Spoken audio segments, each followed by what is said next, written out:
Netcasts you love. From people you trust. This is Twit. Bandwidth for Ham Nation is provided by CashFly at CACHEFLY.com. This episode of Ham Nation is brought to you by Icom. For more information, visit icomamerica.com/hamnation. By Audible.com. To download a free audiobook of your choice, go to audiblepodcast.com/hamnation. And by DX Engineering. DX Engineering offers practically everything you need to outfit your shack, plus the fastest shipping in the industry. In-stock items ship the same day, Monday through Friday until 10 p.m. Eastern. For more information, visit dxengineering.com/hamnation.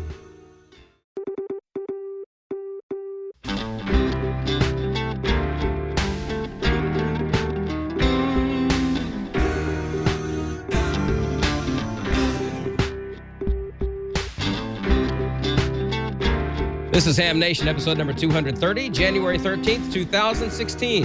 Smith Charts, audio, and Herd Island. Oh, my.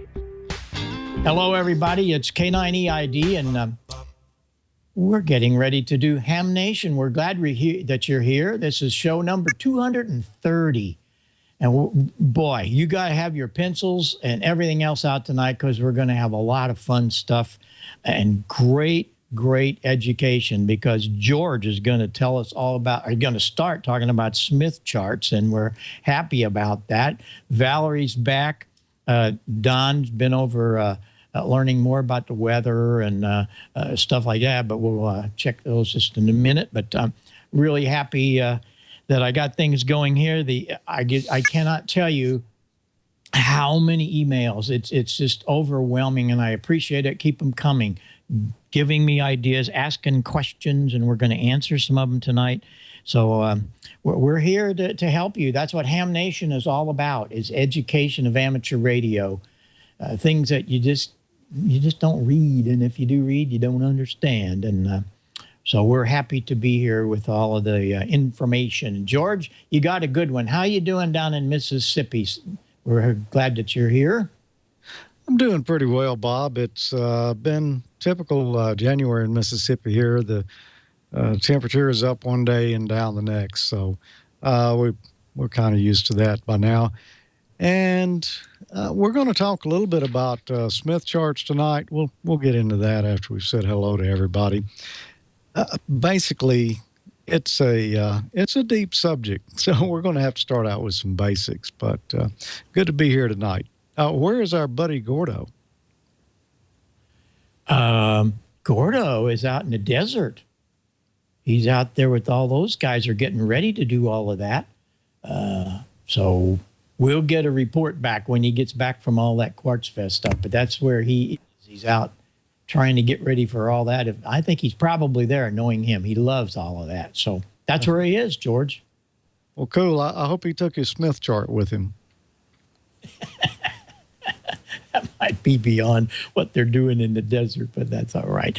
And Valerie is back. Hello, Valerie. We missed you. You had fun, I'm sure, but good to see you.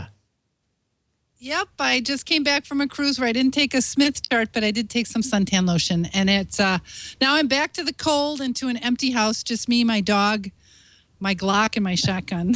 Waiting for Jerry to get back. Ira.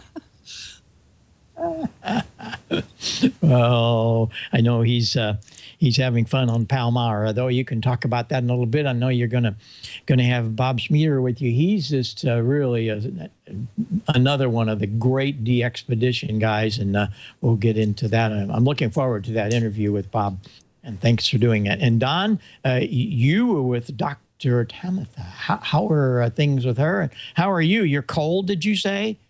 Yeah, it is. It's cold here. It's 43, and it was like 28 the other day. And I figure I'm just getting over my cold. Today actually was the first time I was able to actually record commercials at work since New Year's. So, and I'm not completely back, but I'm close.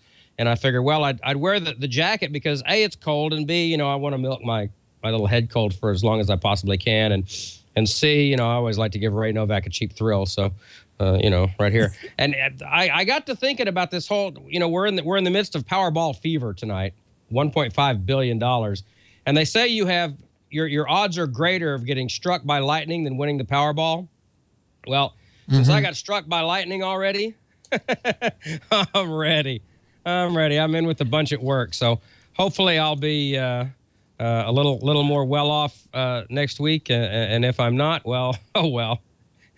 Here I am anyway. So we've got news tonight. No solar weather because Dr. T is in New Orleans. She addressed a meeting of the American Meteorological Society in New Orleans today talking about solar weather, which I thought was really cool. But yeah, I had a great lunch with her and her husband, Kent, and their little 6-year-old daughter, Evie. So just a great time and a sweetheart, and I'm so glad that I got to meet her. But we've got a big show tonight, and I say we just jump right in the middle of it, Bob. We're going to do that. And going to start off by getting our learning caps on, and we're going to go down to Mississippi, and George is going to talk about Smith's charts. This is a very, very big part of amateur radio, and so much of it, especially to me, just goes over our head. And George is going to help us try to learn to understand it, and it's going to take a few shows. But George, let's see how we start with the Smith chart, why we need it. Okay, Bob. Yeah, it is going to take a few shows to explain this. I've got one right here. Brian's got an actual photo of it that we can see right there. That is a Smith chart, and this is used a lot in dealing with antennas, transmission line, and matching. It's sort of like a nomogram or a slide rule, or, back before we had calculators, we used to have to plot stuff up or look it up on tables in one thing or another.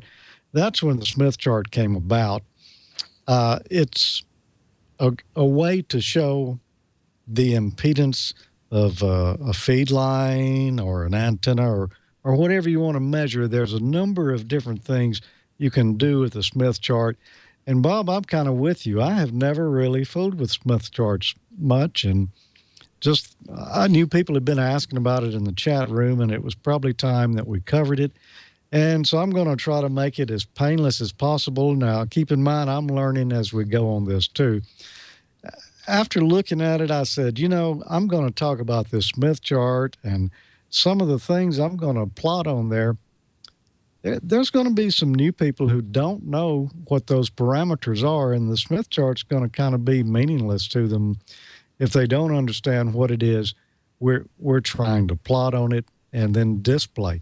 So we're going to start out with some of the basics. Tonight, well, we're going to talk about Ohm's law and inductive reactance and capacitive reactance. And to do that, I've got some segments that we had done over a year ago on Ham Nation, and it covers some of those topics. Now, this is just some excerpts from some of these videos.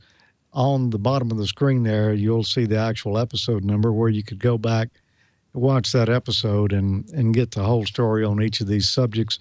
But we need to know all about resistance and reactance to deal with the Smith chart. We're also going to need to know a little more than that, but tonight that's where we're going to start. A little Ohm's law, a little inductive and capacitive reactance. What could go wrong?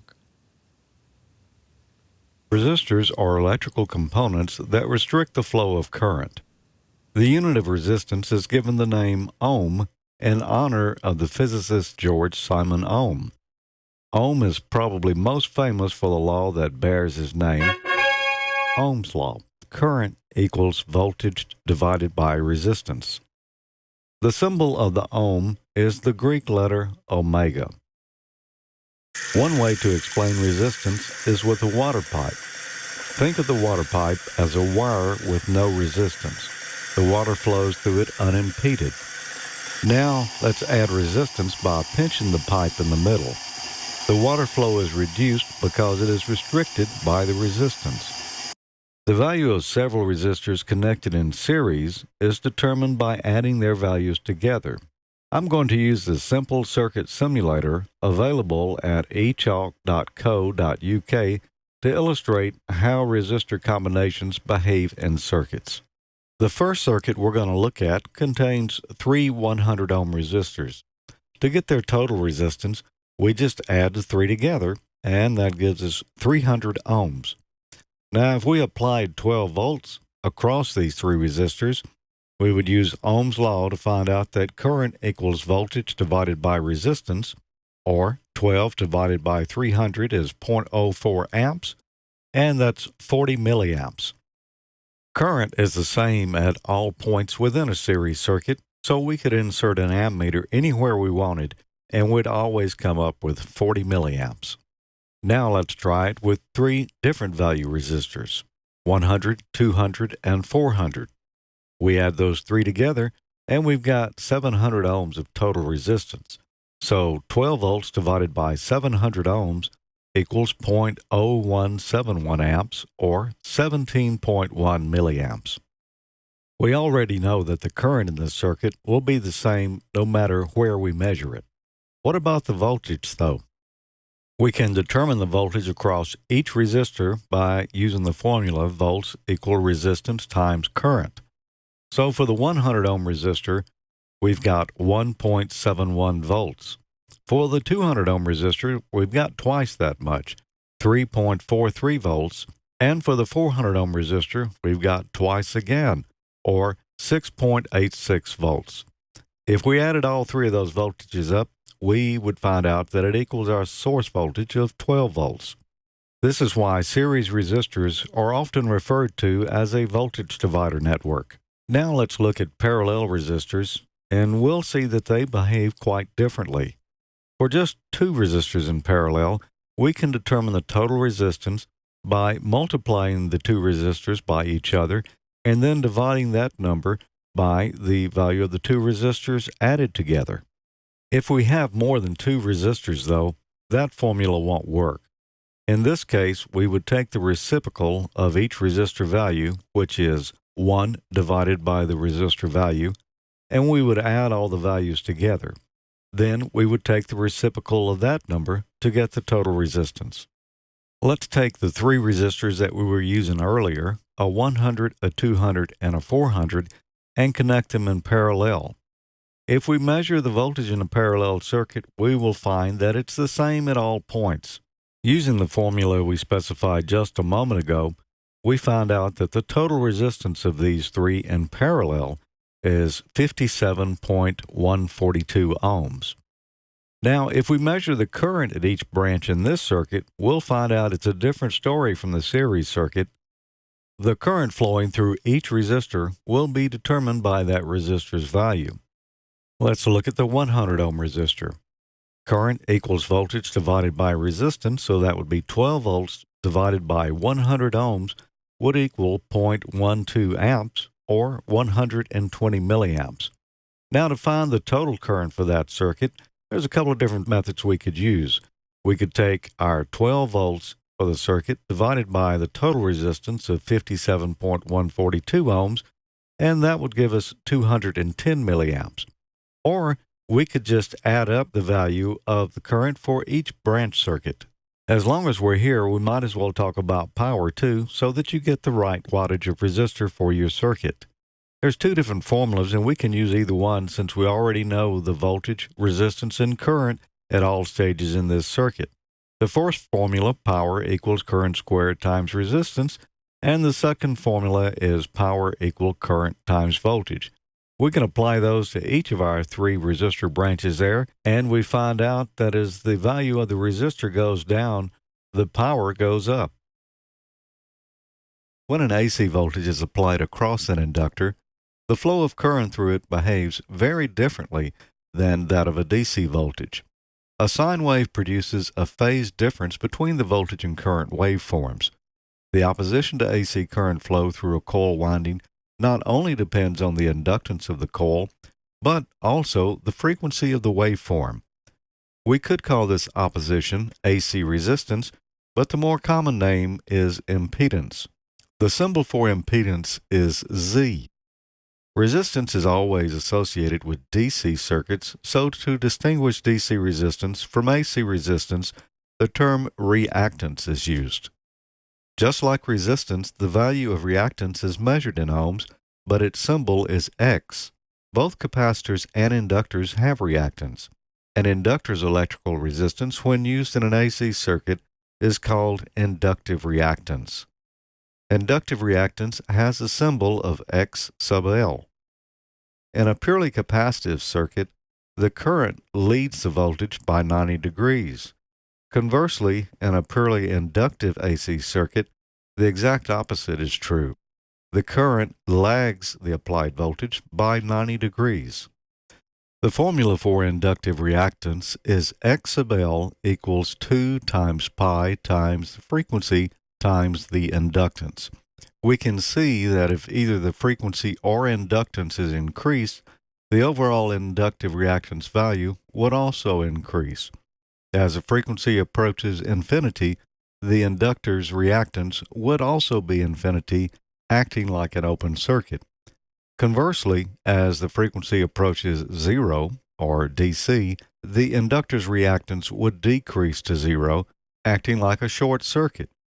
This means that the inductive reactance is proportional to frequency and is smaller at lower frequencies and larger at higher frequencies. Let's calculate the inductive reactance for an inductor of 100 millihenries and zero resistance across a 120 volt, 60 hertz power supply.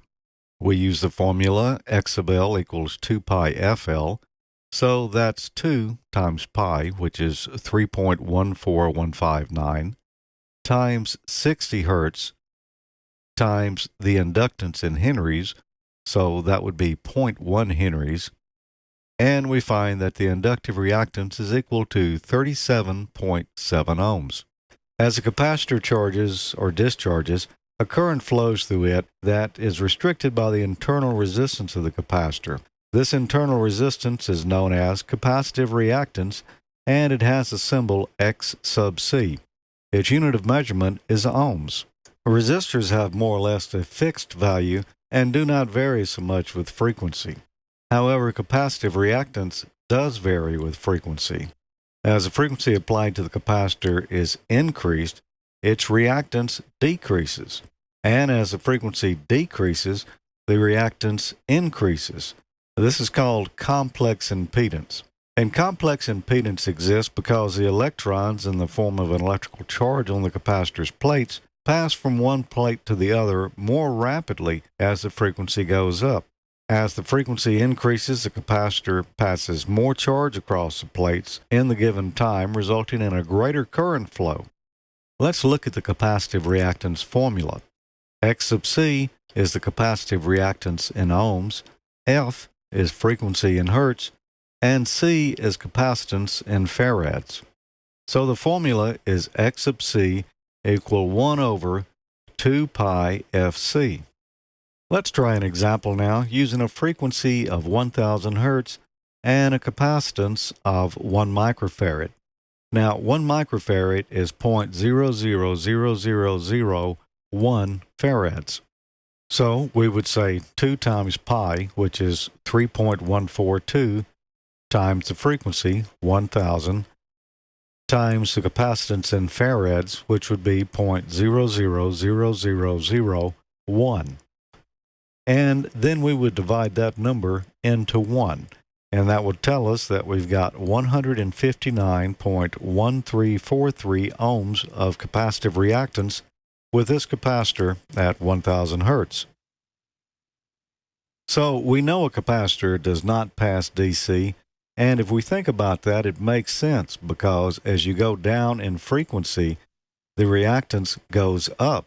So at DC, essentially the capacitor would have an infinite resistance. Normal resistors are not frequency dependent, and therefore current and voltage remain in phase. The illustration here shows current on the top graph and voltage on the bottom. Of course, capacitors take time to charge, and time is frequency. With a capacitor, voltage lags behind current because of the charging and discharging time. Okay, now if you're still awake, there's a few things I want to point out about that. First, I wanted to cover that so that we would understand what resistance was and then what inductive and capacitive reactance were. They're kind of like resistance, but they deal with AC. So DC is easy stuff. Ohm's law, not very difficult. you should have a fair understanding of that, or be able to grasp it pretty easy. When you get into AC, things get a lot more complicated, as you saw there with reactance. Resistance is always an unsigned number, and it's measured in ohms. And it's pretty much the same whether it's an AC or a DC circuit. It does not change with frequency. Resistance would be constant at all frequencies if you're talking about AC. Reactance or the reactance of a component or of a circuit changes with frequency, and is really only applicable to when you're dealing with AC circuits. Inductive reactance is measured as in positive ohms. Capacitive reactance is right the opposite, measured in negative ohms. So the combination of a pure resistance and then either this inductive or capacitive reactance is known as impedance when you combine the two together. And when we begin talking about antennas and how to plot that out on a Smith chart, you'll need to know that. You know, we're talking about a combination of pure resistance and reactance. And a lot of times this will throw you for a loop right here. They'll call that pure resistance a real resistance. They'll call that reactance an imaginary value or imaginary resistance. When they say imaginary, they're talking about reactance. Not really sure why we use that term imaginary, but I'm sure someone does. But there you go. Just keep that in mind as we move forward. Now, when we pick back up next time, we're going to talk a little bit about impedance, the combination of everything we've talked about so far. And we're also going to have to cover SWR at some point. Once we've done that, then we're going to be able to talk a little more intelligently about that Smith chart and see some of the things that we can do with it. So there it is. Not much Smith chart tonight, but some of the legwork that we need to do to be able to understand what we're looking at when we actually get to one. Well, we'll be back in just a moment, but first let's get a message from Icom. Get into HF this winter season. Whether you're just starting out, a ham on the go, or an operator wanting to upgrade your shack, Icom has a radio for you. Looking for that practical rig to get you communicating on the HF bands? The IC718 combines DSP technology in a compact size. It's durable and great for casual HF operating, and it's got easy-to-use and other attractive features not found in other entry-level radios. Want a solid HF radio and a small footprint? Consider the rugged, water-resistant IC7200. It's perfect to take on your next RV adventure. Or set it up as an emergency station for your MCOM group. The 7200 offers simplified operation and features for voice, CW, and digital modes. Searching for that high-performing radio for everyday use? Try the IC7410. Casual and seasoned operators alike will love this HF radio. It builds upon Icom's celebrated IC746 Pro. It includes faster DSP and built-in 15 kHz first IF filter, band scope,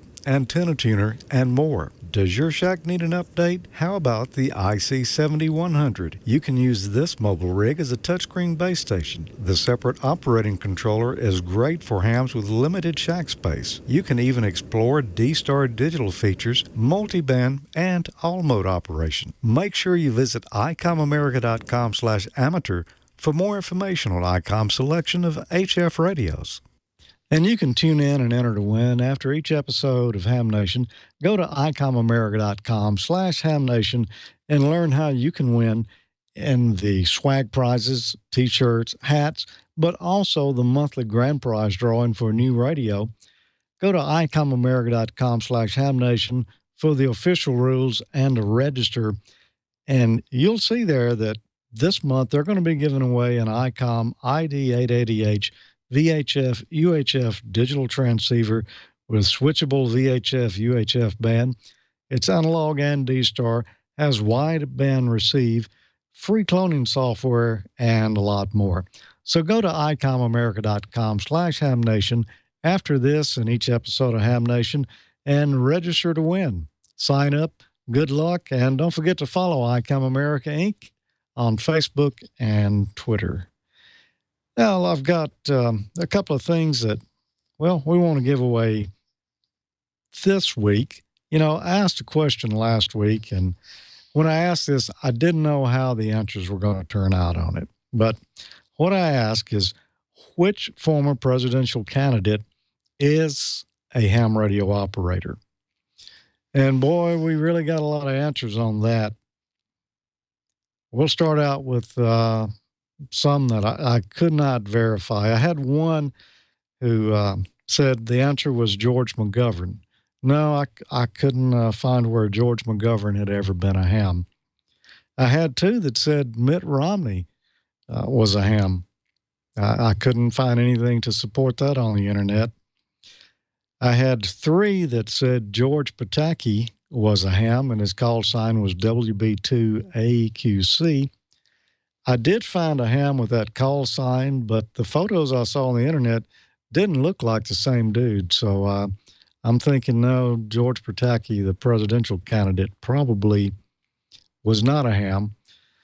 And the majority of people answered Barry Goldwater, K7UGA. And that's correct. Barry Goldwater is probably one of the best known hams who ever held political office or who ran for president. However, that's still not exactly the answer I was looking for, because I was looking for someone who's still alive when I said the candidate is a ham radio operator.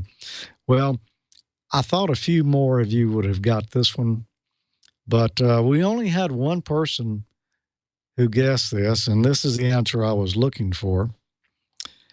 And this came from John Hyatt, KC7DRI. And he said Joe Walsh, WB6ACU. Walsh ran for president of the United States in 1980, promising to make Life's Been Good the new national anthem if he won. And he ran on the platform of free gas for everyone. I don't know how he didn't get elected with that. But anyway, it says although Walsh was only 33 in 1980, he didn't meet the 35-year-old requirement to actually assume the office. But he said he wanted to raise public awareness of the election.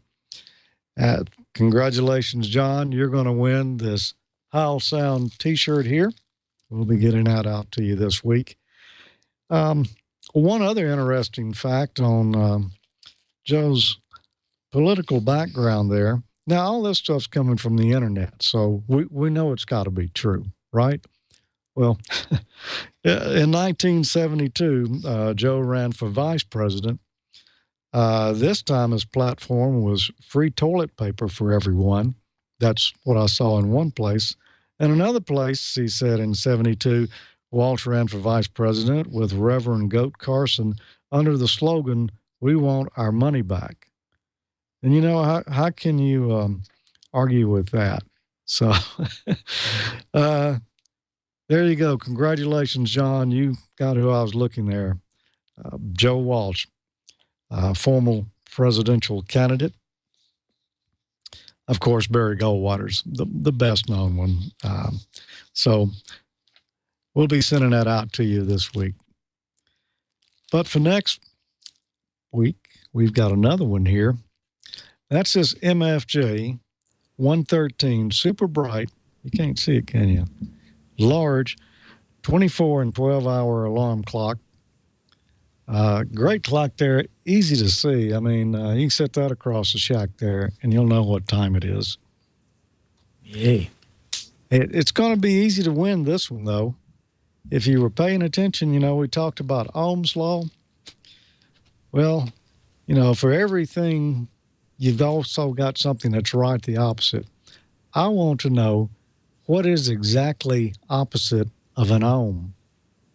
And if you know the answer to that, well, send your answer to me, hamnationcontest@gmail.com, and you might win this MFJ clock. And now I'm going to bail out of here and sit back and learn a little bit about audio with Bob and the Audio Alley segment. All right. That was really good. I got to tell you, that was great. And we'll look forward to learning more about the Smith chart. And before we get into some of the audio stuff, I want to brag a little bit on one of our audience, KD2 IOG. You know, a few weeks ago, Randy had a segment on building a mixer. Remember the little mixer that we did years ago as one of the first projects that Heil Sound had on the market back in the mid-'60s. And he did a really great job. I got to give him credit for what he did here. I hope you can see that. We have a new setup here. I hope that you'll be able to see some of these pictures tonight. And he built this mixer, and he uses it for his HTs and his computer. And I said, yeah, we'll have to show that. There's the inside of it. Well, that was really great. I appreciate him sending that. So keep it up. He's going to work on his general class license, and we'll look forward to working him on the air. So we want to get started tonight answering some questions. A lot of guys are very, I think, confused about, I want to put a mixer in front of my radio, and should I, and all that. We talked a little bit about bandwidth last week, and bandwidth is very important. And we'll revisit this again in a few weeks just to remind you how important it is. We did a nice demo on the Icom 7600. And you have switchable filters in most of the new radios. Unfortunately, a few of them roll off at 2.4K. Now, that doesn't say that you can't put a mixer on it and make it sound a little better. No, it's not going to be like the wide filter of the 76, 77, 7800, or the wide filter of the Kenwas or Yaesus. But you still can enhance that, even with some of your tube rigs of 530s and some of the early tube radios. You can enhance that a bit. One that comes to mind is the IC735. That was a very early radio and has a real narrow filter. But I personally have gone in with a mixer and rolled off a little bit of mids and put in a little more bass, and it does help a little bit. So don't ever say it won't. But do you really need it? Are you going to gain a lot if you only have that filter? Because most of the rigs today have internal EQ, and you don't need to add all of that stuff. And when you are doing any equalization, do it a little at a time. That's one of the problems. I hear a lot of guys that they will get an EQ, and you'll hear them playing with it, and they're going extreme. They're going here to there to there. How do they know what's going on? Don't do that. What you want to do is do it a little at a time, just a few decibels. And that really will let you hear what's going on with that particular parameter. So just a little at a time. I also like to record it in another receiver or perhaps your monitor. Some of the rigs have really good monitors, and record that. Then listen to it back and make a reference. I'm going to change this. I'm going to change that. That really helps you to hear it from another source. Like you're not talking, you're going to be listening to that person coming out of the speaker or the headphone. It's always best to do these tests with a headphone also, because it takes away the acoustics of the room and all that good stuff. And if you are going to put anything into your radio, you should be trying to do it through the line input. Most all of the rigs today have line inputs and line outputs. What are we talking about? Well, microphones are very weak. The signal's very weak, so you need a preamplifier. So here's a setup, and it goes through all of this where you can see the microphone input, the preamp. Then you can see the driver. And as we go through this, the microphone preamp usually has sometimes 40 dB gain. Well, you can't take that mixer that's got oh my gosh, it's got probably 100 dB gain. It's over a volt. You can't, you can put it in there, but if you do that, you're going to have to do some kind of a pad here. But the easiest way to do it is put it into the line input, and your radio has that in the accessory plug. And that's the best way to put a mixer into a radio, because you bypass all that front end and you don't overdrive it. Now, that's a perfect setup for the line input. If you're going to do the output, we've talked a lot about this, where you really can help with putting a mixer on the output of any radio. And how you do that is come out of the line output. That comes right out of the product detector. And of course, you don't have to know all about that's inside the radio, but that's where it happens, right there. It comes out of the product detector into the volume control and then through the amplifier and the speaker of your radio. Bypass all of that. Come out of that product detector, line out. That's going to be an accessory plug in the back. Plug that into the input of your mixer. And again, it's going to be an input which is a line input. It's not going to be the microphone input. All of the controls will still work on it, but every one of these mixers, no matter which one, they all have a microphone input and they have a microphone output.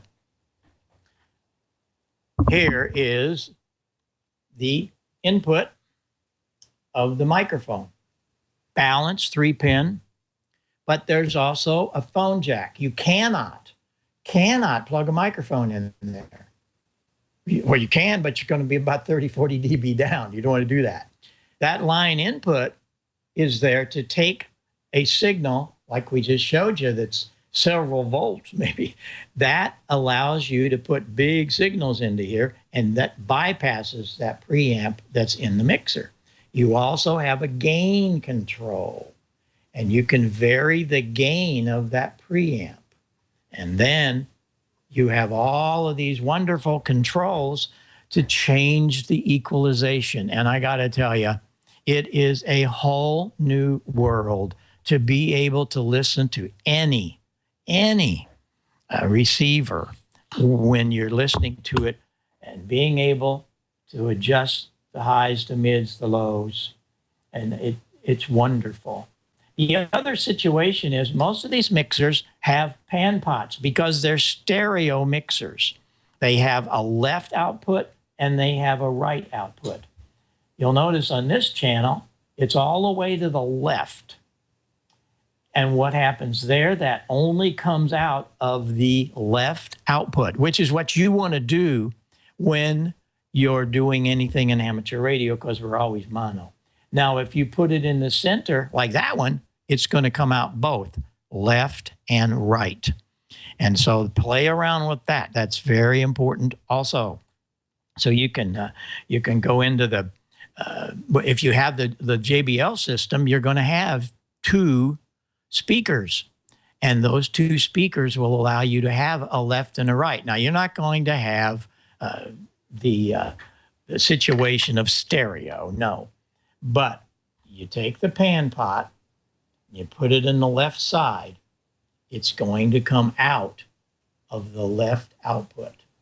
If you put it to the right side, it's going to come out of the right side.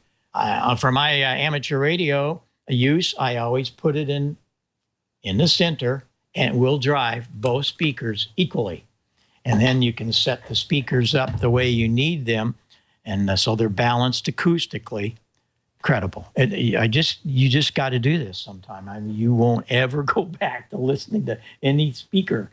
And to simplify putting things in a mixer into your transceiver, you could take one of our headphone adapters, which goes into the 8-pin input, where your microphone or headphone normally would plug into.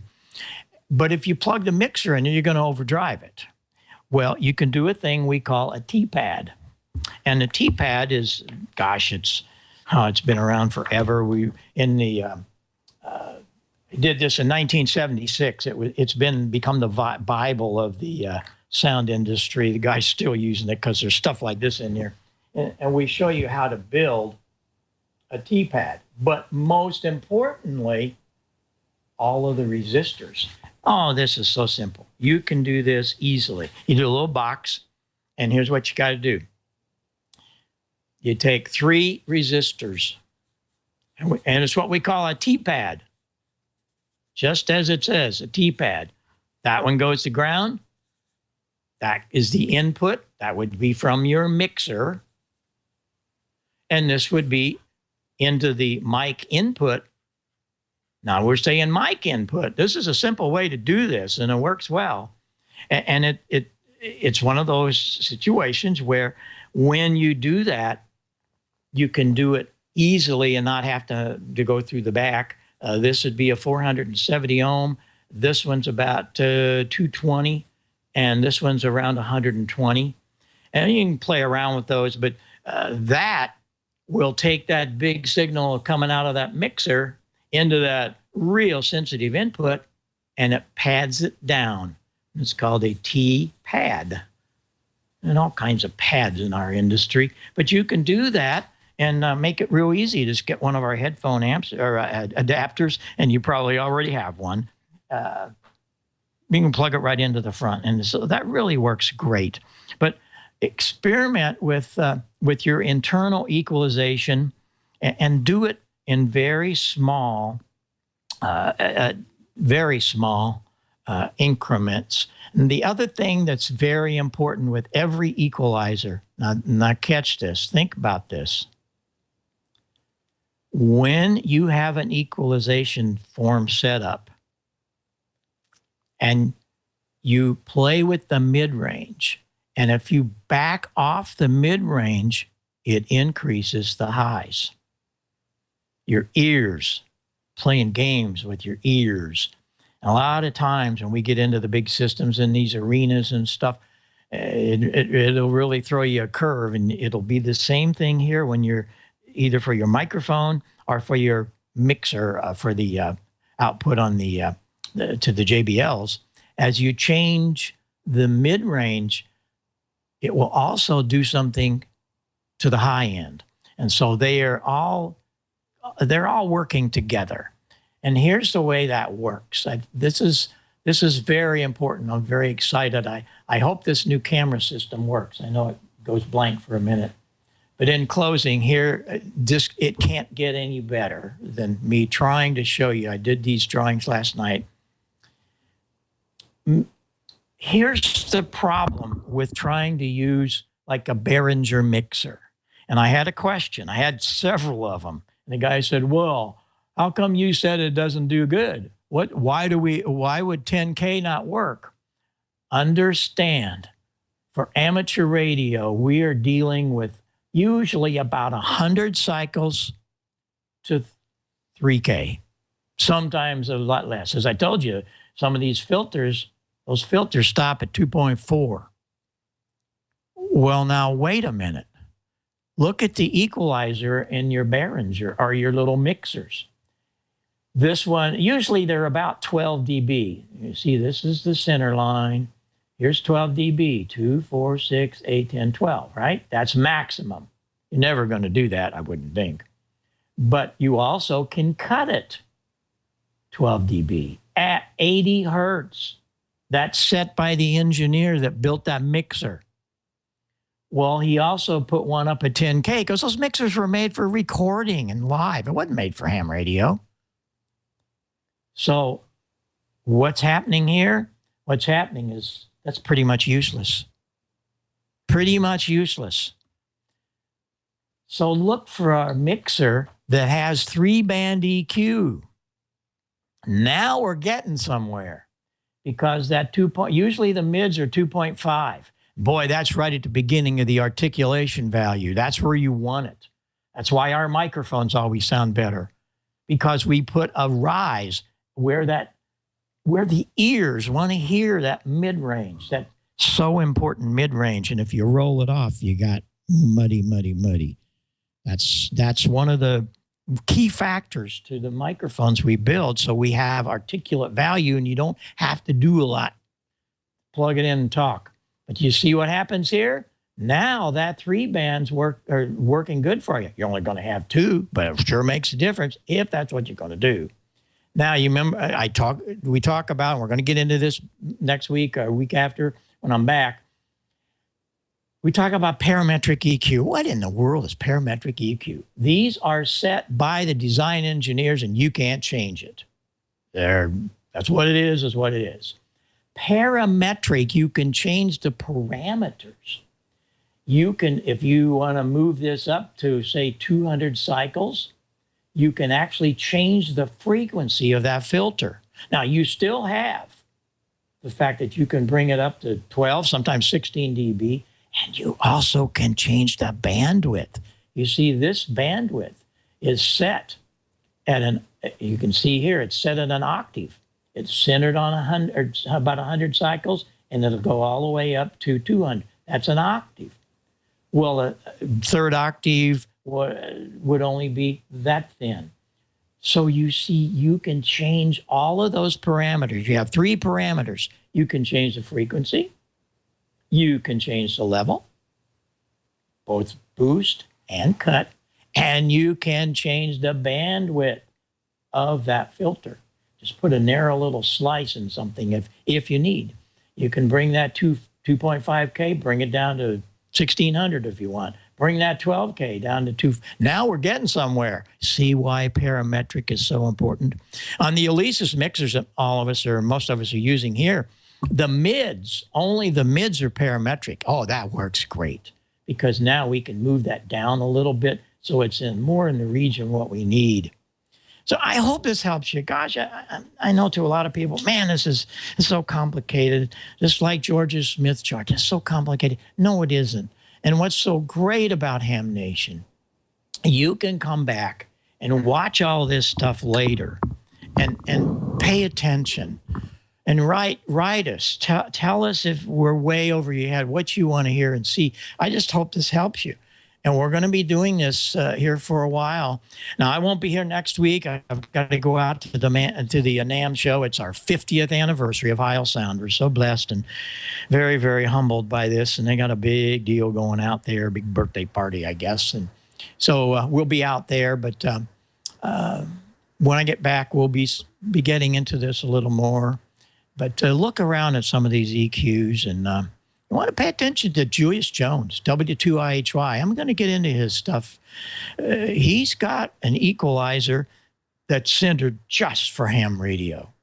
It only goes to, I think, maybe 3,200 on the top end and 50 on the low end. Just what we need. And they're all octaves. And those are things that you want to look at. Yeah, the little Behringer's inexpensive, and there's a lot of them out there, not just Behringer. They've all, man, there must be 20 or 30 different little mixers, and they work, and they're cheap, and it gets you involved in it. But look around, there's some other things. But don't forget, you look at that transceiver. If you're looking to buy a new transceiver, you look at some of the transceivers. Almost all the new Icoms have internal EQ, and they really work nicely. The couple of the Kenwoods have it. You also got to be careful. A lot of them they're already set. Mid, high, low, that's okay, but you want something you can vary.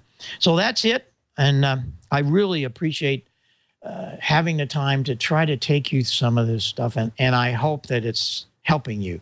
And I'm thrilled to get all of these emails. We're talking hundreds, and I usually get quite a few, but nothing like this. So we've really tapped onto something here, and I know you're going to have more knowledge here to watching Ham Nation with George's stuff and all the things we learned. Valerie's got a great interview coming up. You learn more about the DX side of things, and Don always keeps us up on news, and that's so important. Don, let's see what's going on in Newsline this week, and I'm glad to see you're feeling a little better. From Amateur Radio Newsline Report, number 1993, these are the Ham Nation headlines for Wednesday, January 13th, 2016. The new year finds Tentec with a new owner, again. The assets of the company, founded in 1968, have been sold to Ohio-based Dishtronics, according to recent news reports.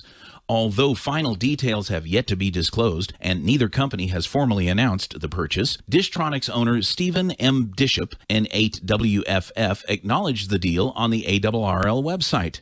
Dishop tells the ARRL that his vision for the business is, quote, strictly long-term, end quote. And he reaffirmed his 17-year-old company's commitment to its continued financial stability despite what he called, quote, some tough decisions, end quote. Toward that end, Dishtronics has contracted with former Ten-Tech engineering manager John Henry, KI4JPL, and initiated new service policies and related pricing. Dishop said Ten-Tech's service department had been operating at a loss. Ten-Tech's asset sale is the latest for the beleaguered company, which began as the manufacturer of transceivers for QRP users. Last April, RKR Designs of Colorado announced it had purchased Ten-Tech's assets along with those of Alpha Amplifiers from RF Concepts. The two lines had been merged less than a year earlier in yet another asset sale. Skeeter Nash, N5ASH, reporting. Dishtronics has a variety of products in development and plans to introduce a new legal limit solid-state amplifier in May at the Dayton Hamvention. The well-publicized de-expedition of Polish amateur Dom 3Z9DX is still on, but you'll have to wait a little bit longer for it to happen.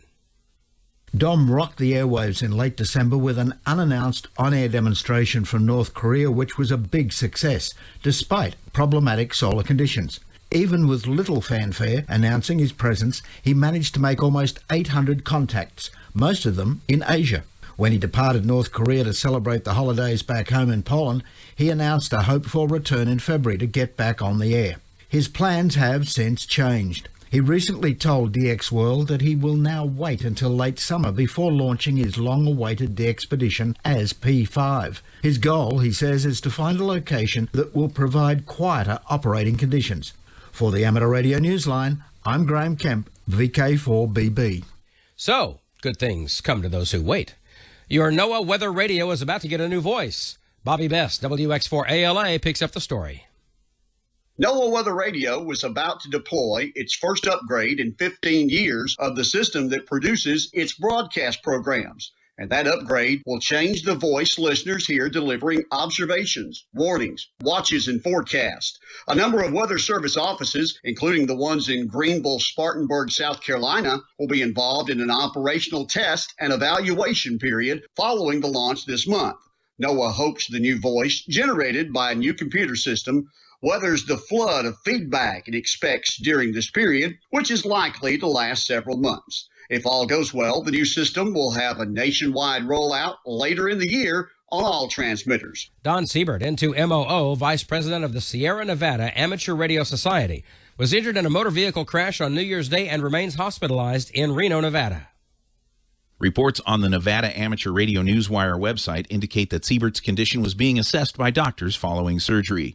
The report said the accident occurred after a woman turned into the path of his vehicle after failing to heed a traffic signal. Siebert had begun his third consecutive term as club vice president on the day the accident happened.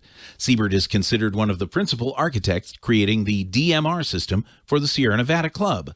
According to the Sierra Nevada website, the former truck driver retired from his profession after being diagnosed with multiple sclerosis.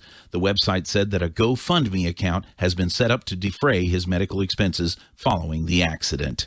Our best wishes for a speedy recovery. And that's all from the Amateur Radio Newsline, your independent source for amateur radio news for over 37 years and counting at www.arnewsline.org. With Skeeter Nash, N5ASH, Graham Kemp, VK4BB, Bobby Best, WX4ALA, Karen Eve Murray, KD2GUT at the news desk in New York, and our news team worldwide. I'm Don Wellbanks, AE5DW 73. We'll see you next time here on Ham Nation. Wow, that voice. Oh, my. I sound better, but still hurting a little bit. Let me show you something. You know what that is right there? That is audible.com on my iPhone. Audible.com, one of the sponsors of Ham Nation tonight, is a leading provider of audiobooks.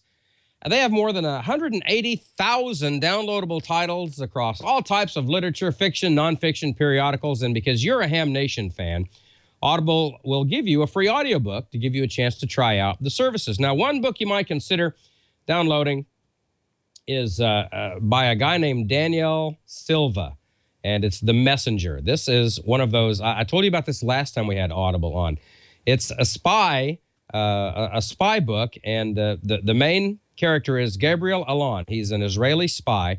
And so a quick synopsis of the book: when the laptop of a terrorist mastermind falls into the possession of the office, which is the people that Allon works for, the suspect, Gabriel, suspects an imminent attack on the Pope. Well, there is an attack on the Vatican. The Pope ignores Gabriel's suggestion that a large outdoor ceremony be moved to an enclosed, more secure structure. Suicide bombers caused more than 700 deaths among worshipers. The Pope is rescued just as more terrorists arrive to shoot missiles at the basilica. Anyway, Gabriel Allon joins a member of the CIA in a secret scheme to infiltrate a vast network of this terrorism financier named Zizi. He's linked to the bombing. Now, Zizi is a huge art collector, and Gabriel Allon is also an art restorer, one of the best in the world. Well, they kind of meld those two together. It's the spy world and the art world. They find an undiscovered Van Gogh that they sell to Zizi, and by doing that, they infiltrate his organization. And well, you'll just have to read the book or listen to the book for the rest of it. But there are 12 or 13 or 14 of these Gabriel Allon books that Daniel Silva wrote, and I'm on 2 of them. Actually I've read 3. That's the second one that I read, and it's just fascinating. I love that kind of stuff. So if you would like to check out The Messenger by Daniel Silva, or any other book that you want to download for free, go to audiblepodcast.com/hamnation, audiblepodcast.com/hamnation. It is good stuff, and we thank Audible for being a sponsor here of Ham Nation. I think you're going to like it. If you got a long commute like I do, you're absolutely going to like it. Val, how are you tonight? What's the word on P5? Do we know from Dom? Do you have any update on that? No, I don't. It looks like it's a legitimate, that he was there legitimately the 20th through the 21st, although I can't confirm or deny either way. I know rumors going around that he wasn't there. He was in China then. But if you do go to Club Log, I've put in some call signs of people I know that worked him, and it is valid on Club Log. I'm going to try and get Dom on here in 2 weeks. So we'll see if I can get him on the air, and we can get him to confirm or deny that he was at P5 December 21st and the 20th. And it looks like he made about 780 Qs. So hopefully those are good. But no, I don't have any definite information at this time. So hopefully I'll get that for you in the future. But I hope everybody had a great Christmas and New Year's. I know it's been a while since I've been on the air, but hopefully it was worth the wait, because I have a really great guest tonight. He is very accomplished. He holds an extra class license, Kilo 6 Echo Kilo. He not only has his PhD in physics from Columbia, he was inducted into the Amateur Radio Hall of Fame back in 2011.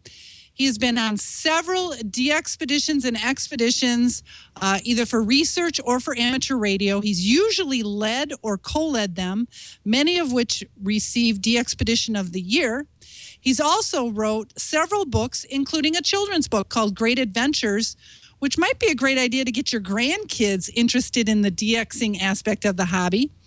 I'm talking about Bob Schmieder, KK6 Echo Kilo. Welcome aboard, Bob. Well, thank you very much, Valerie. Very nice to see you. And thanks for taking time out of your schedule. I know you're missing your grandson's 7th birthday party, and I want to wish him a happy birthday and thank him for letting him share you with us tonight. Now, I know you've got the big de-expedition coming up to Heard Island, and that's going to be in March and April to VK0 Echo Kilo, Heard Island, and we'll talk about that in a bit. But first, I want to ask you, how did you get interested in amateur radio? I think my interest in science and technical things started when I was about 13 years old or so. A neighbor person was doing electronics in his garage, and I happened in there, and from then on I was absolutely stuck. My first license was while I was an undergraduate, and then eventually I upgraded and started getting involved in DXing rather seriously. That was quite a few years later, because I had a career to build first. But the start was all due to the credit of my neighbor. Oh, very good. Now, I know you've been on a lot of expeditions and de-expeditions, and I do have a couple of slides if you want to show 7 and 8, Brian. And while he's showing that, maybe you can talk a little bit about some of these de-expeditions, if you've had any kind of close calls or any memorable events that happened on these de-expeditions. Well, of course, there have been a lot of memorable events.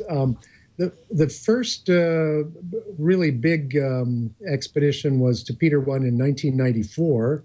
There's been a subsequent Peter I expedition, but that one was just an astonishing adventure. We were taken there by a Russian icebreaker, helicoptered on by Russian helicopters. That's an adventure. We were there for 3 weeks. We were the first group ever to be left alone on Peter I. And the first group in history to be left without an offshore support ship, because 3 weeks later, a different Russian icebreaker came and picked us up. In the middle of that, the Germans went by and flew onto the island with a helicopter, and they jumped out of the helicopter and they said, "Could we use your bathroom, please?" So we did that. They didn't want to stay for lunch, but there's been quite a few adventures that are amusing or rewarding or almost any kind of adjective you'd like to attach to them. It's been a lot of really amazing adventures. And if you show that slide, I see you've been to Heard Island before, back in 1993, and now you're going again coming up this March. So obviously nothing scary or no close calls on that last one. So how long have you been planning this new one to VK0? Oh, I would say 20 years since the previous expedition. Yeah, it was VK0IR in 1997. The Australian government regulates visits to Heard Island, which is an Australian territory. And as a result of that regulation, you can't just go there as an adventurer and wander around and do whatever you might feel like doing. These visits to Heard Island are extremely planned in extreme detail. For our 1997 project, we had absolutely not one single problem. We didn't lose a single suitcase, have a single case of serious illness, and so on. When I was there in 97, I just absolutely became addicted with this island. It's the most astonishing place I've ever been. Of all of the places I've been, I've routinely said the only place I would go back to is Heard Island. So 3 years ago, I made the decision to go back again. This time we're going to not only do amateur radio as VK0EK, but also a fairly ambitious scientific set of projects. And we hope and expect to come back with some really interesting scientific results, including probably some new species of plants and animals. So how are you getting there? I think you're sharing the Braveheart, is that right? Because they're right now doing the VP8 de-expedition, is that correct? Well, the sharing is right because we share the crew, but not overlapping in time. VP8 group is on their way right now to South Georgia, and we certainly wish them luck. When they complete that, they'll come back to Stanley in the Falklands. They'll then move the boat up to Cape Town, South Africa, and that's where we will meet them first week of March. And so then the Braveheart will take us to Heard Island. When we finish there after 3 weeks, we'll go on to Fremantle, Western Australia, rather than back to Cape Town, because it's sort of on the way home for the Braveheart. So that's our basic itinerary. So how long of a boat ride is it from the Falklands to Heard, and then from Heard to Fremantle? Well, as you can imagine, it's going to depend on the weather. You know, if you get high seas, you have to slow down. So nominally 10 days, say from Cape Town to Heard Island, 3 weeks on Heard Island, nominally another 10 days to Fremantle. But if we get into high seas, it could take more days. So that's why we call it an expedition, not a tour, because on an expedition, you can't predict and control absolutely everything. There are some unknowns. And I have been there. I've seen those seas, and they they are about the worst seas in the world. People agree on that. So we are hoping for the best, and we'll accept anybody's good wishes, hopes, and prayers for calm seas and fair winds. Now, I know last time you went there, that was in January. Is that correct? And this time you're going to be going a little later in the season. Is it a little more dangerous because of that? Slightly so, but the weather is not all that different. The temperature on Hurt Island is always about 2, 3, 4, 5 degrees. I'm sorry, get rid of this phone call here. Just a few degrees above freezing. So the weather itself is not all that different. And I think in March and April, the sea state should be workable. It will be windier, and therefore the sea will be rougher than in January, February. But the reason, of course, that we're going in March and April is because the VP8 group is going in January, February. It's their turn right now. We'll have our turn in a month and a half or so. And how many operators are you bringing? We have 14. That's fewer than. And you got a couple doctors and things like that? Oh, we have one doctor. One doctor. And then, ironically, the doctor is the same doctor or one of the doctors on the VP8 group. So that's Arliss. And so he will ride the boat from the Falklands up to Cape Town and meet us, and then we'll go out there. So, but we're happy to have him as our expedition doctor. Do you have multiple camps on Hurt Island, or just one camp? We're prepared to do several. The main camp will be at Atlas Cove, which is the main visitor area. If you take a tourist vessel to Hurt Island, they will probably land you at Atlas Cove on the northwest side. And we will set up our camp. We have 2 very large shelters and some other smaller ones. And but then we also expect to set up a camp at the opposite side of the island. It's 20 miles away at Spit Bay, a place called Spit Bay.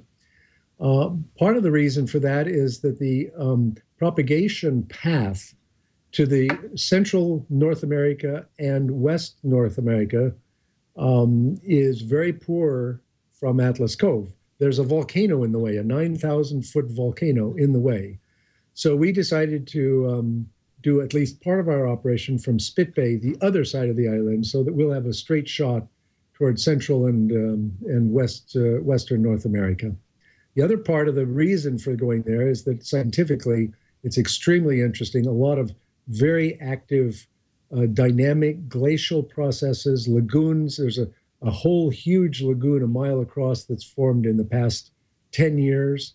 We have identified streams that disappear into the ground, other streams that just emerge right out of a hole in the rock, and so on. So geologically and biologically, it's a very interesting area and worth going to this opposite side of the island, even if there weren't a radio reason, but there's 2 reasons to go there. Now, what kind of antennas are you going to have? Are you going to have verticals or a lot of wires? Well, we'll have, for the low bands, we'll have 4 squares. They're very effective, very efficient. We used those in 1997. And then we'll have some Yagis for the mid bands, like 20, 15 meters. Now, we're not going to get any 6-meter contacts. There's no propagation for that. But the combination of the 4 square verticals, which will be right on, not so much on the beach, but it's a floodplain that gets flooded by seawater. So those antennas are extremely efficient. We used them on Clipperton in 2013. They were extremely effective. They can be steered somewhat by phasing. And then the Yagis, of course, are steered by turning them. And so I think we'll be able to cover all the bands up through about 15 meters, 10 meters, 12 meters, but no 6 meters. Yeah. Well, That sounds good. Are you going to have all bands all mowed at both camps, or mostly at the main camp and just some of the bands on the secondary camp? What we want to do, our goal really is to work as many different DXers as possible, and specifically try and give a little favor to the people who don't have any contact with Heard Island at all. So what we plan to do is to sort of concentrate on the, shall we call them money bands, 20 meters, 15, 40 meters. Concentrate on those a little more up front, that is initially, say, the first week. And then as we get a feeling that we are succeeding with giving people all-time new ones, branch out into the other bands. For the operation from Spit Bay, we're limited in the amount of equipment we can take, and so we're not able to set up the full set of antennas that we'll have at Atlas Cove. And another reason for that is that the terrain there is extremely rough. It's hilly, it's rocky. We just could not set up the same kind of antennas. So for Spit Bay, we will also concentrate on the money bands, probably 40, 20, 15, and so on. But overall, we expect to activate all bands, all modes within those constraints. And the final question, how much is this DXpedition costing? I know they're getting so expensive nowadays. They're getting expensive. A good part of the reason is because of the transportation. We were able to do it in 1997 for only $10,000 per person. And that was because we had transportation on a ship that normally goes to Kerguelen, which is very close to Heard Island. So they just took us there. But that transportation was not available. So we had to charter a vessel. We've gone through several vessels. The charters turned out to be unsatisfactory, and finally connected with the Braveheart, which turns out to be not only satisfactory, but wonderful for many reasons. The total cost for the whole expedition is somewhere between $400,000 and $500,000, call it $450,000 or so. The contribution for each team member is $18,000. And we've been able to raise the rest. We've had sponsorship. About 2/3 is from the radio community, and thank you all very much for that, including the major foundations, and 1/3 from scientific sources or sources that are supporting scientific work as well as the radio. So, for instance, the shelters that we're going to use are worth about $50,000, and they were provided at no cost. And satellite coverage, connections, terminals is provided with unlimited airtime at no cost to us. So all those sponsorships really help to reduce the amount of cash that we had to raise and then spend. But the total budget is about $450,000. Plus, you probably had a lot of equipment sponsors as well, which is always nice. Yeah, I sort of included that. The radios are being provided, Elecraft, antennas, a lot of the gear. We had some left over from previous expeditions. Not as much as you might think, because gear and equipment gets damaged, and you don't want to. You don't want to take old dirty stuff if you don't have to. You want to take new stuff, and by and large we have. But we certainly have had a lot of sponsors for equipment in the radio area, and boy, do we appreciate that. Couldn't do it without those sponsors. Very good. Now, have you met all your needs financially, or what can people do if they want to help donate? I know we have, if they go to the website, I think I have a slide on that, slide 10, Brian. And I think on the far right, they can click donate if they want to help out. If you go to heardisland.org, and then on the far right is a donate button, and they can donate now. Now's when you need it, right?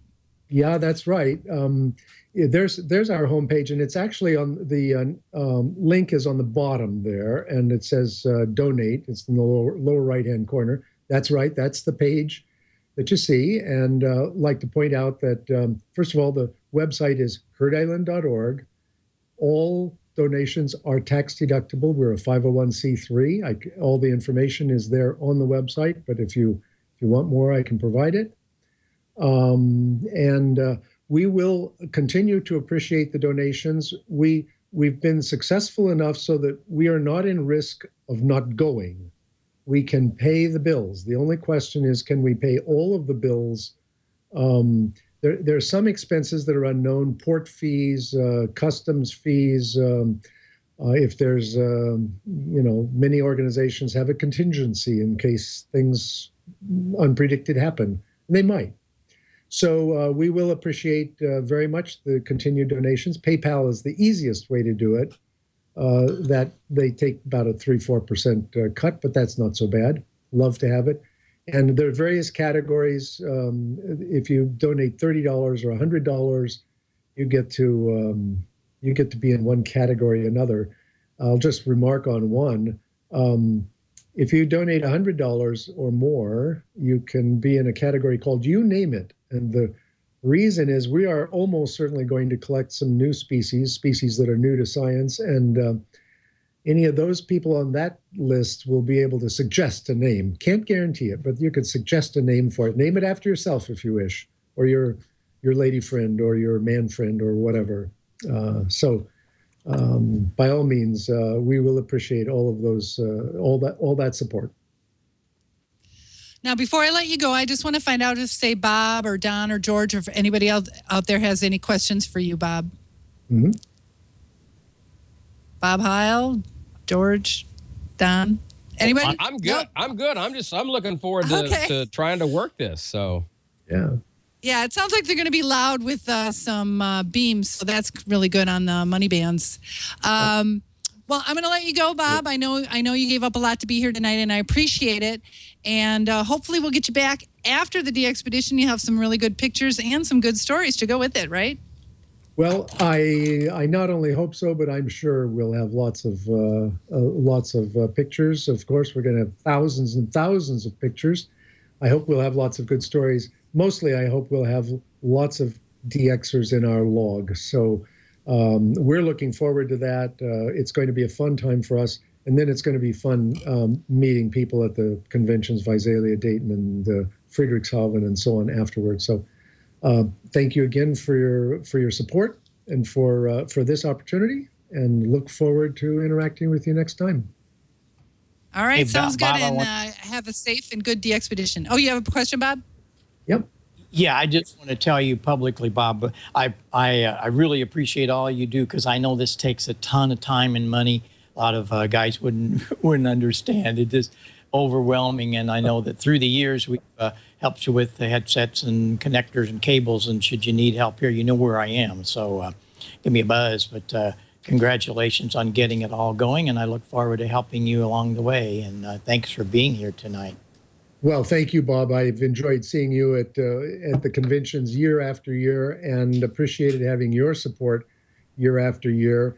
And we'll look forward to that. Thank you for your good wishes, and we'll look forward to seeing you and the others on the other side. By the way, if you're going to Visalia, I think we are planning a rather special program. You know, we're going to give the after-dinner talk at the banquet, and I think we're going to have a live satellite feed to that banquet, which will be a bit of an experiment, but it'll be fun. So if you or any of the others are going to be there, I hope you'll enjoy it. I hope it'll be successful, and hope you'll enjoy that. Well, I hope I go this year, and hopefully there'll be no albatrosses in your slides. No albatrosses? I love. Do you remember that one? Anyway, all right. Well, thanks a lot, Bob. Have a great trip, and hopefully you get a lot of uniques in the log, and hopefully I'm one of them. So take care, and have safe travels to you and your team. Thank you very much. All right. Well, as far as DXing goes, I'm going to kind of breeze through this. I had a lot more, but I know we're over on time here. But as you know, right now, if you want to show DX1, Brian, K5 Palmyra is going on right now. Jerry's there. And that's going on. They just came on the air yesterday, and they're going to be there through the 25th. They're really weak here. I'm having trouble, and I have a nice antenna farm. If you go to palmyra2016.org and you click on the propagation button, you can see when the best propagation is for each band at each UTC hour, so you can help determine when the best time is to work them on what band you need them on. I still have yet to get them in the log, but hopefully it's only day one. I'll be out in the wee hours of the night doing 40 and 80 trying to get them tonight.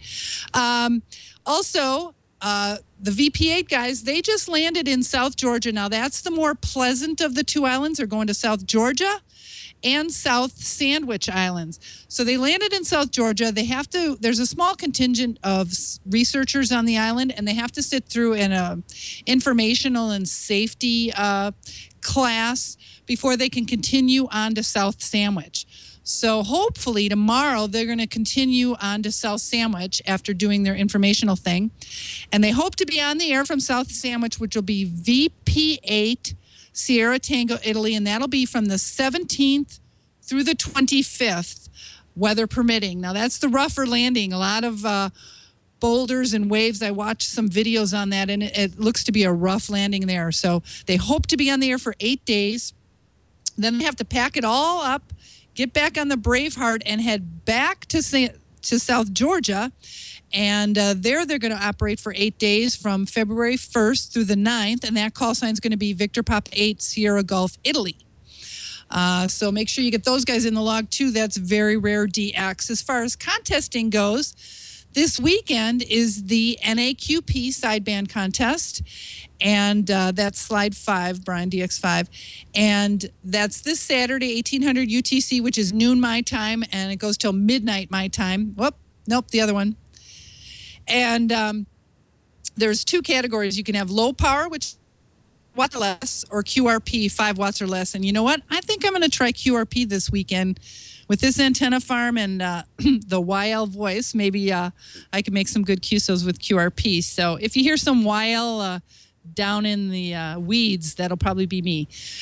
This is where you work all 50 states and all 13 provinces. Those are all your multipliers. Now, Washington, D.C. counts as Maryland. You can work non-North American countries. They're going to count for QSO credit, just not as a multiplier. And your exchange is going to be your name and your state. So if you have a really long name like Quinthremnigan, you might want to shorten it down to Quinn. I'm going to be Val. And you're going to hear a lot of Al's and Bob's on the air this weekend, so get ready.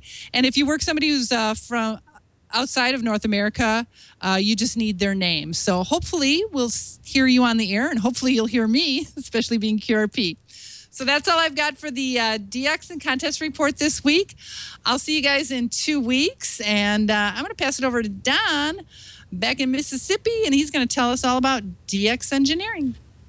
Awesome stuff, Val. Thanks. We are running way late, so let's get into this so we can see if we can get into the chat room tonight. You know, last fall, DX Engineering announced that Yaesu is now one of the product lines that's being carried. Well, now, DX Engineering is celebrating because in 10 days, January 23rd, DX Engineering will have their Yaesu Day from the showroom right outside of Akron, Ohio. Now, what's the big deal about Yaesu Day at DX Engineering? Well, everything at DX Engineering is a big deal. You can talk directly with the Yaesu sales teams. Check out the latest radios in the Yaesu line.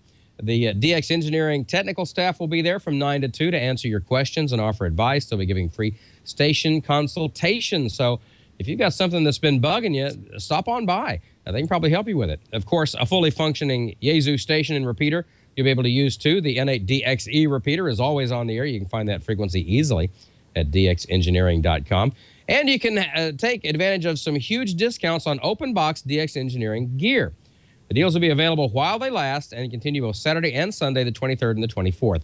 Now, most deals on Yaesu Day will be revealed at dxengineering.com, so you want to check back often for updates on that. Yaesu Day is a great chance to get out and mingle with fellow hams, make some eyeball QSOs, and, of course, the VP8 South Sandwich and South Georgia Island.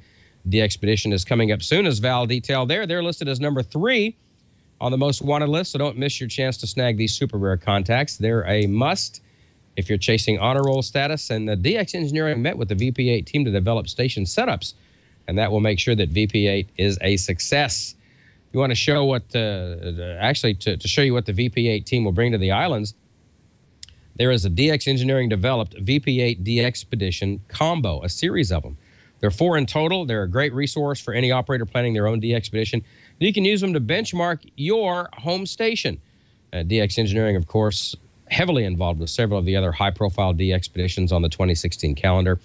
And full details as we get closer to their respective on-air dates, you can find it all there. K5P Palmyra Atoll just wrapped up, or actually is going now, so there's a new combo for that DXpedition as well. And, of course, you know this. I don't have to tell you, but I will anyway because, you know, I'm that kind of guy. DX Engineering will ship faster than anybody else in the industry. If you get your ground shipping order in by 10 o'clock tonight, Eastern, Monday through Friday, not just tonight, but Monday through Friday, if it's in stock, it'll be on a truck headed your way that night. Proven products, expert advice. DX Engineering will help you shrink the globe. Your catalog is available, or you can shop online 24/7. DXengineering.com/HamNation.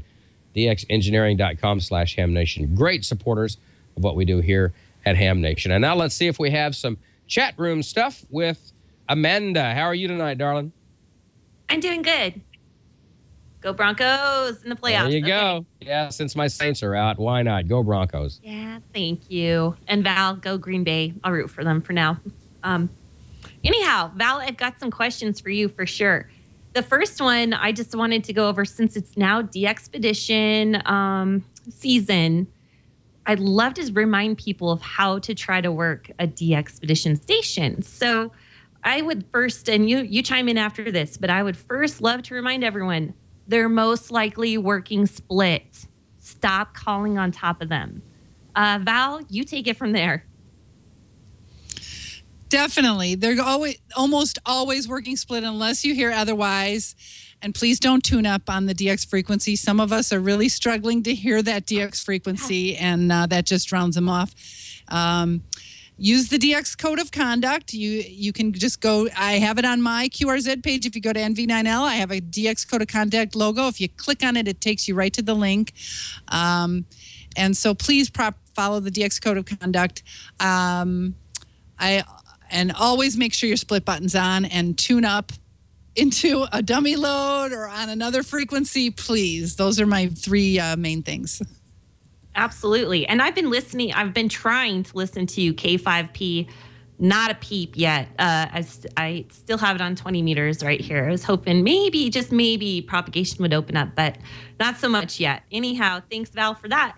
Couple other things. You had mentioned Club Log, and I think that that's a great resource now. So obviously you belong to it. Now, why should everyone else join up and belong to Club Log and submit their logs there?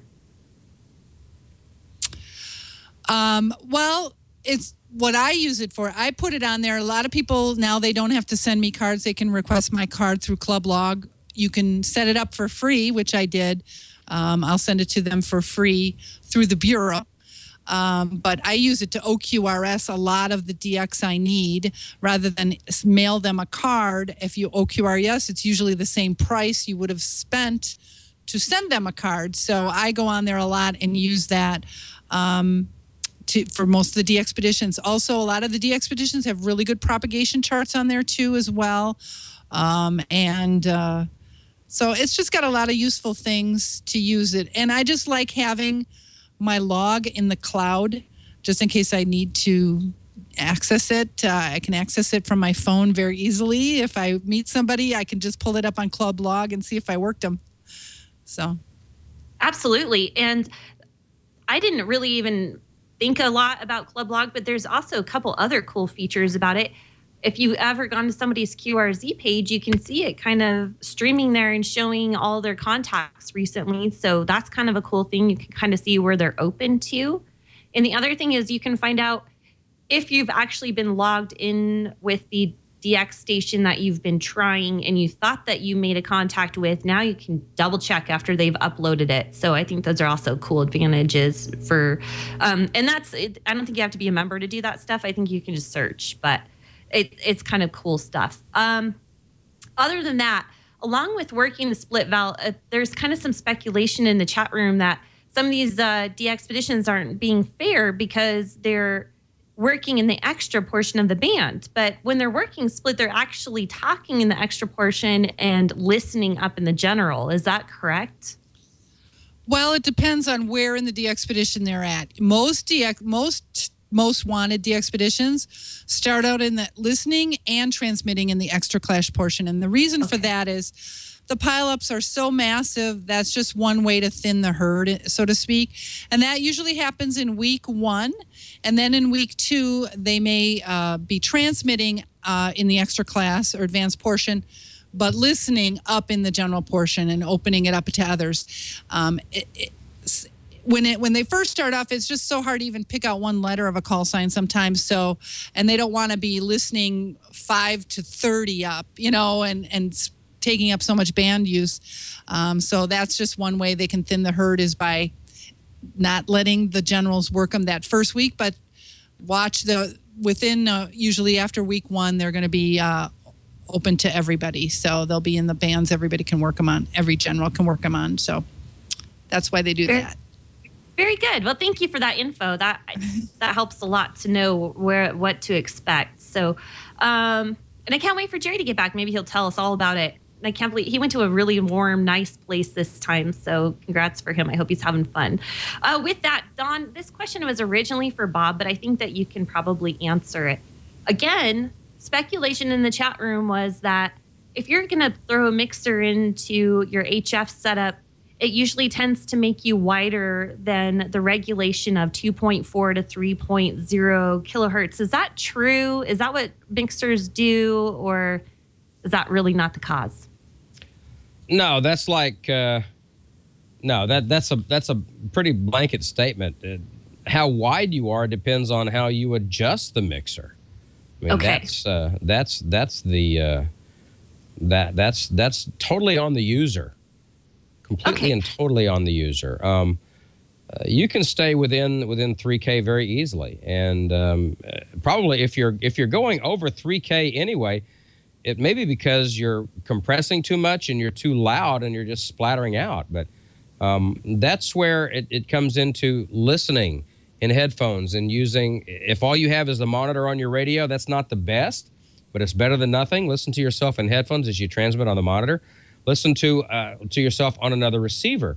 And if you don't have another receiver or can't borrow one, get on one of the SDR receivers and pick a location where you have propagation into, and listen to yourself coming back. That will give you a really good indication of how you're going to sound from a decent distance away. So, it's all on the operator.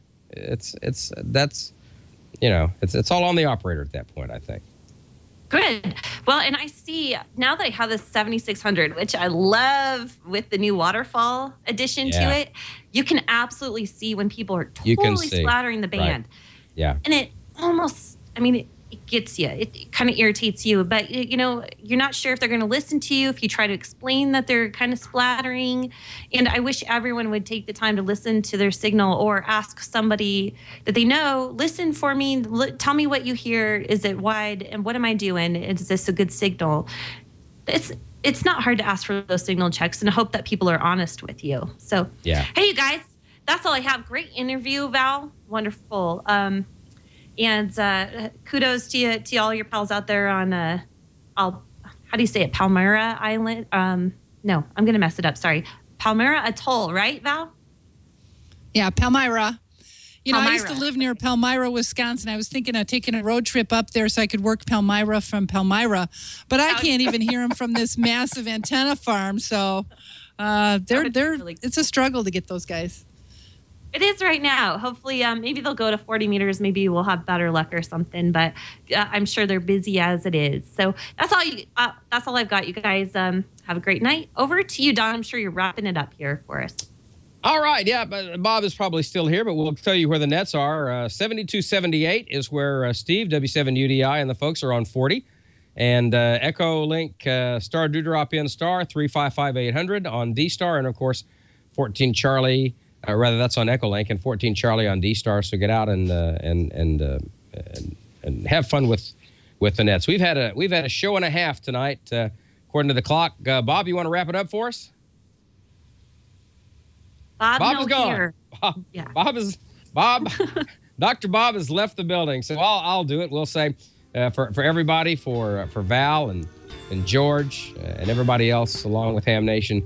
Thank you so much for watching. We appreciate you so much, and we'll see you next week right here on Twitter on Wednesday night. So 7-3, everybody. Good night. Good night. Bye.